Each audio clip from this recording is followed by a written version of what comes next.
you want to learn more about effective management, head over to mattsingers.com and sign up for my free management training. Welcome to the Mad Singers Management Podcast from madsingers.com, where entrepreneurs and business managers learn and share. If you like the show, don't forget to leave a review. Hello, and welcome back to the Mad Singers Management Podcast. Today, I'm joined by Erin Young. Welcome, Erin. Thanks for having me. I am super excited for today. We're going to talk about something that is near and dear to my heart, which is how to simplify your business. We're talking about how you've had a lot of success doing so. But before we get started, there is people around the world who don't yet know who you are. Would you mind doing a little introduction and tell people how you ended up where you are today? Absolutely.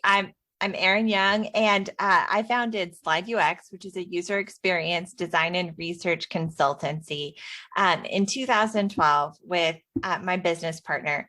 It was really the extension of what I'd been doing previously, user experience design, information architecture.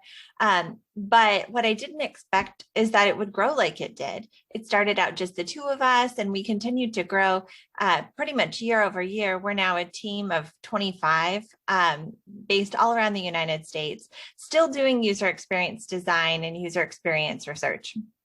Awesome. And as I mentioned in the introduction, we will talk a lot about sort of niching down. I mean, I speak at a lot of conferences, and this is one of the things I talk about both for brand new businesses, mostly because a lot of the time, people are so desperate, like spreading their arms, trying to get all the business they can, whatever they do, and, whatever the humps they need to get over because they're desperate to get, money in the bank, which makes sense. But one of the big things that I see again and again is the difficulty it gives businesses when they're not extremely specific, both in the offering, but also in the way they do business, right? So it's not just about picking a niche and say, we deal with real estate, but it's about picking a niche and picking one or a few very, very specific service offerings that you're doing. And yeah, that's what you want to talk a little bit about, I guess. But yeah, let me know, like, what have you guys been through? Where have you ended up? Right. Well, so, for the first 8 or so years of operating the business, I would meet with a prospect, I would learn about their needs. And, at first, with it just being me, I would put together a proposal for whatever made sense to me at that time. And as the team started to grow, it was brought to my attention that, hey, we do some of the same things time and time again. Maybe we should standardize these things. So the way that we did that initially was with a playbook that had a bunch of the different services that we could provide, and they could be combined in different ways for different projects. It seemed like we had checked the box of standardization, but there was still a lot of work involved with every single proposal. We had to piece together what we were going to do for that client and work out all of the little gotchas in their project plan in order to give them a proposal. So it could take days, it could take weeks to get a proposal out. And sometimes we would even lose business because of it. Not only that, but the teams that were executing this work had to really study each project plan to make sure that they were familiar with exactly what we had said we were going to do in that particular case. And it wasn't because they didn't know what we were doing. They absolutely knew how to do these things, but it was because they were combined in different ways each time. So once we started to distill our process into a consistent, 3-phase, 12-step process that's always done in the same order, my sales proposals were able to be delivered a whole lot faster. I could basically start talking to that prospective client upfront about what we were going to do for them. And my teams knew what to expect each time as well. So there were a whole lot less questions. So for us, this was a major breakthrough because I always thought that our custom project planning was the only way to do it and part of what clients really liked from us. But it turns out that those standard project plans that we're able to talk about from the very beginning had a lot more appeal than I ever would have imagined. Yeah. I think that's super interesting, right? And many business owners suffer from this, right? A lot of the time, one of the things I hear the most is like, oh, people love our very customized service, and we do all this stuff for clients, and we do SEO and social media and pay-per-click ads, and we do all this stuff. And I'm always, the first thing I ask is, what are you really good at? All right.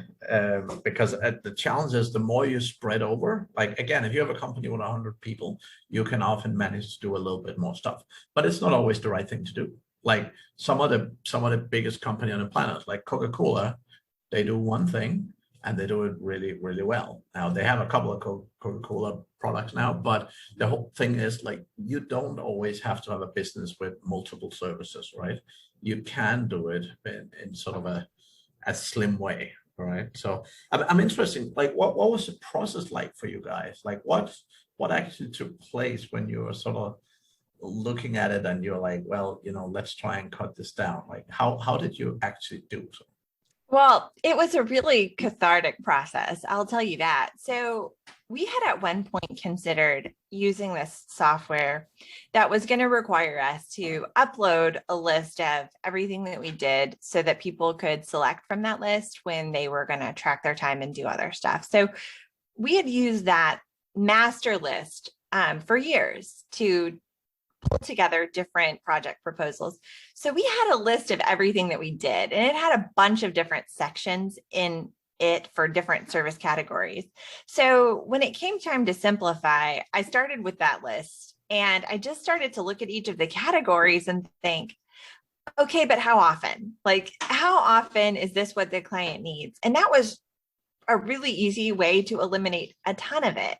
So I don't know how many lines originally existed in that spreadsheet, but I feel like we chopped about 75% of the rows just by asking, okay, but how often do we need to do that? And saying, if we don't need to do it very often, then we don't need to have a standard for it. And if we don't have a standard for it, then we don't need to sell it. And releasing all of those rarely used, out of maintenance line items from that spreadsheet really kind of felt like, letting a balloon go, like we had been hoarding processes that we didn't really need to have, and feeling guilty over the fact that they were probably not as well maintained as they should have been all along the way when we didn't need any of that stuff. Totally makes sense. And yeah, that sounds great. It sounds like a great process to go through.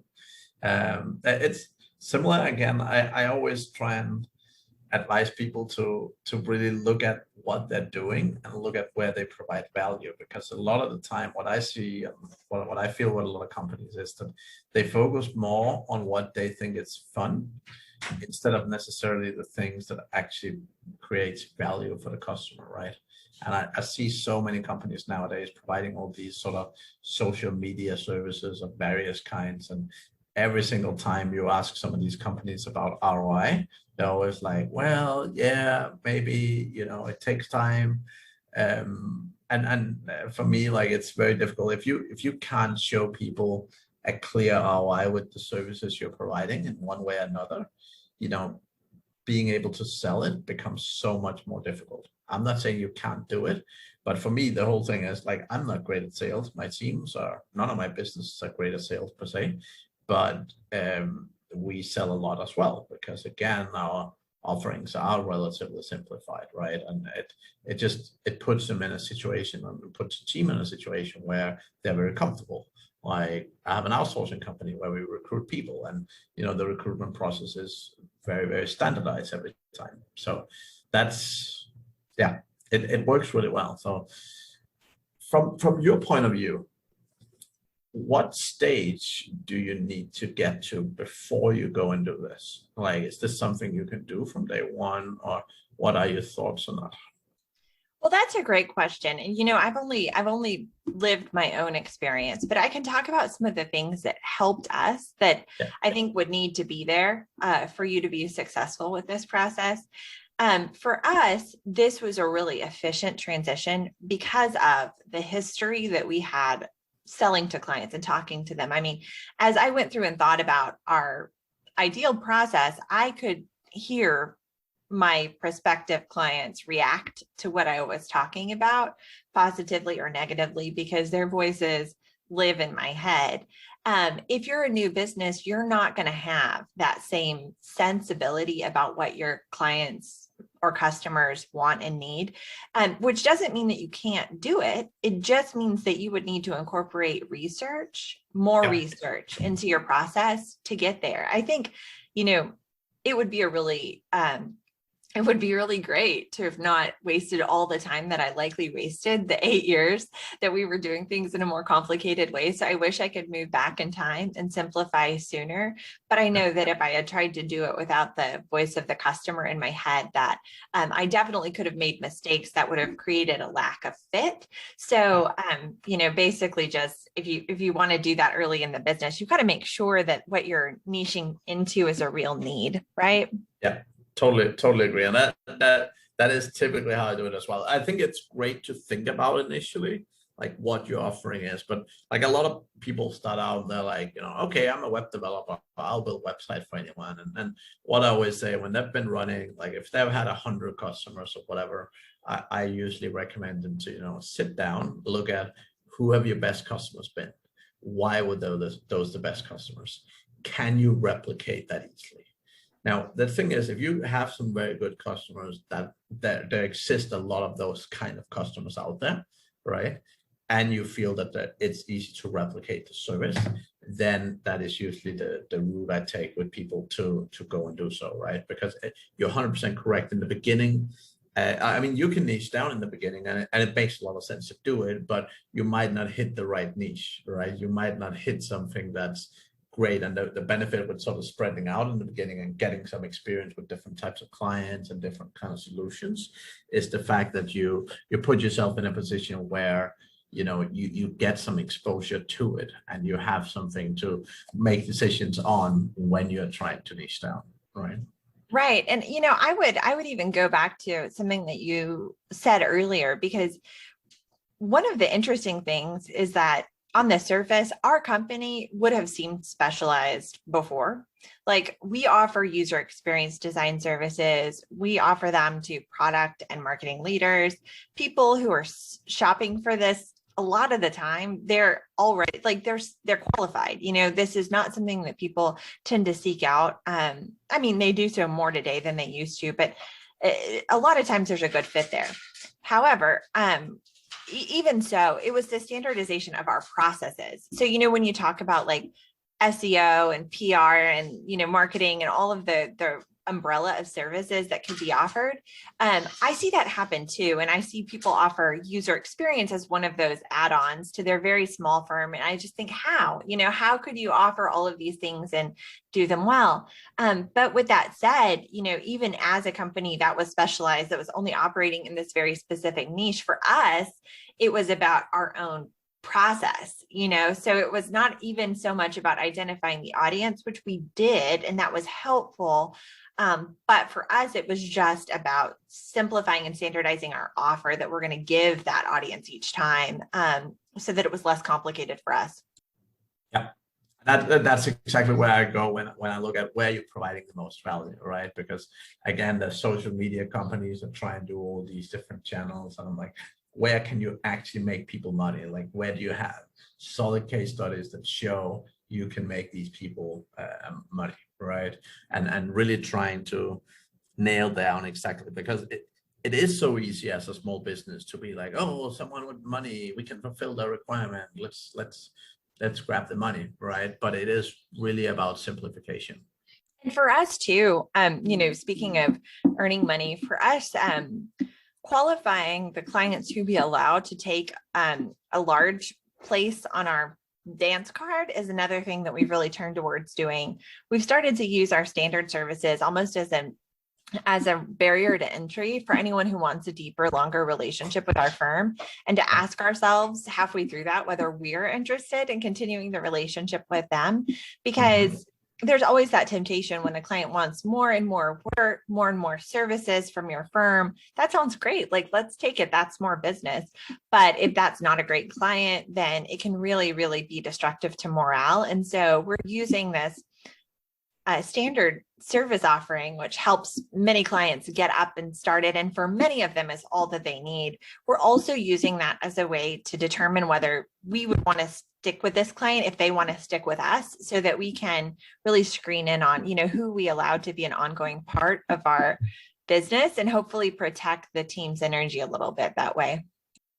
And that is really important in business in general, right? Because it's so easy to get a handful of clients that aren't great to work with, or even they might be great clients per se, but they're just, what they need isn't the right fit, and therefore you end up having to do a lot of custom work, and it doesn't fit in what the skill sets of your team per se, and so on. And it's so easy to run around in circles, and it's always 80-20, right? Like, you end up spending 80% of your time with people who generate 20% of your income. And like, in so many businesses, that is the case, right? So, and that's why one of the things I love about time tracking is actually being able to allocate and see, if you have a business, particularly a service business, like, how much is each client paying and how much time are they getting?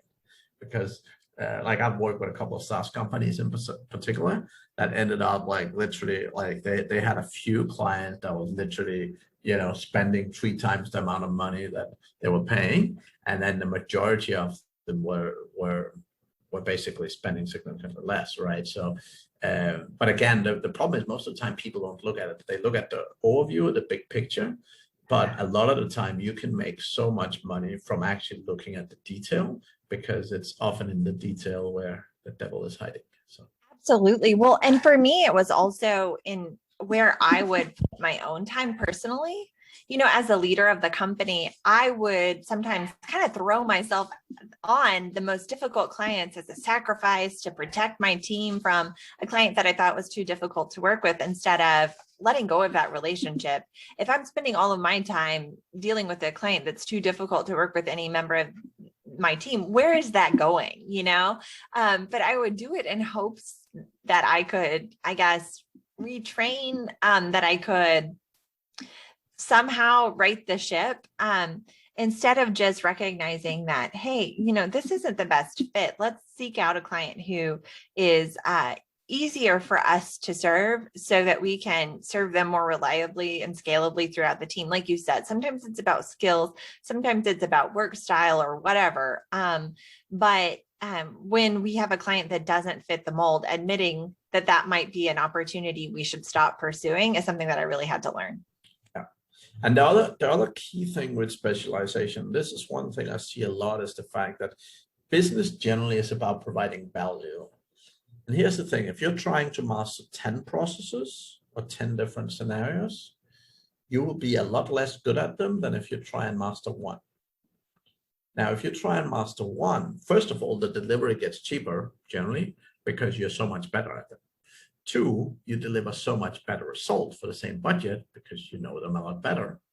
And 3, you put yourself in a situation where, as you said, like doing sales and marketing to the audience is so much easier. And again, let's take the example of web designers. Like, every human on planet Earth get 10 emails every day with someone saying, hey, I'm a web designer, can I redesign your website, right? And so many people who run serious companies do the same thing, right? Whereas, if you work with dentists and you're like, hey, here's 20 case studies of dentists that I've helped like triple their income or whatever. Like, if you have very, very specific case studies, like gaining new clients and targeting a very niche selection of people just becomes so much easier, right? And like, I've worked with clients specifically in the web development space, and they literally get to a point where not only, they make the UX look great, they make the site look great, they also know exactly what works. Because the second they know, like in the beginning, they're like, oh, I've never heard of a dentist, I don't know what this word means or that word means. But when you get really good at it, first of all, you speak the lingo, but you've also had so much time to actually test and see what's actually working, what's the best setup. And obviously, you don't want to build 10 websites that look exactly the same, but you have a very good scope of how to do it in a way that bring the customer the most value, right? And for me, that a single focus process flow is so good when it comes to really running. It's not just a lean business, but when it comes to scaling, right? Yeah. Because when you're focused on one thing, it makes the customer so easy to say, yep, I want that. Right. Right. Yeah. That's what we've seen as well. And, to your point about delivering value, I think that that's one interesting thing in our space as well. I think as service providers, there are definitely clients who would rather outsource their work. They would rather just have somebody take care of it. And for us, what we've identified as our niche is a lot of times we're contracted by clients that have really difficult problems. They're reaching out to us because they're stumped and they're smart, but they can't figure out how to overcome whatever this challenge is. So it's not exactly about outsourcing. It's really more about consulting.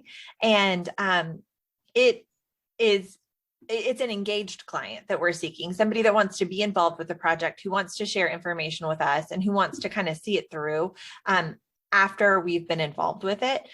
So our clients are seeking that out. And I've heard that is somewhat differentiated for us, because I think it can, of course, be easier for a firm that wants to take care of things without too much involvement from the client and kind of just streamline it and just kind of run with it. But our process makes space for that client to be involved and to provide feedback. And kind of going back to what you said about fun and value, I feel like that's where we've found for us the intersection of fun and value is in those consulting sessions where we're able to deliver that expertise to the client. And it's so exciting for them to have the light bulbs go off and realize, oh, wow, okay, yeah, I see what you're saying. I've never looked at it that way.